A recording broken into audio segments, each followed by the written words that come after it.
Air India express 70కి పైగా సర్వీసులు రద్దు చేసినట్లు ప్రకటించింది. సిబ్బంది అనారోగ్యంతో ఉండటమే ఇందుకు కారణమని చెప్పింది. రెడ్ విమానాల్లో అంతర్జాతీయ, దేశీయ విమానాలు ఉన్నాయి.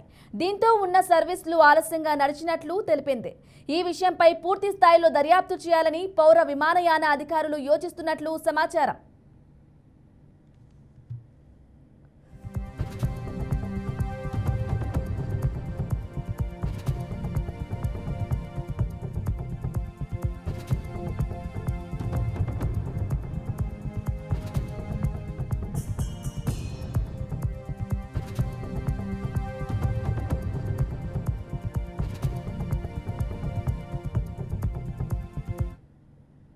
సిబ్బంది అనారోగ్యంగా ఉన్నారని విమానయాన సర్వీసులను రద్దు చేస్తున్నట్లు ప్రకటించిన తరువాత సంస్థ తన ఎక్స్ వేదికగా స్పందించింది.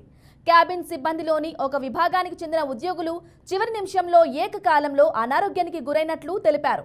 ఈ మేరకు మూకుమ్మడిగా సీక్ లీవ్ దరఖాస్తులు అందాయింది. దీంతో మంగళవారం రాత్రి నుంచి కొన్ని విమాన సర్వీసులు ఆలస్యమయ్యాయని వెల్లడించింది. మరికొన్నింటిని రద్దు చేసినట్లు వివరించింది.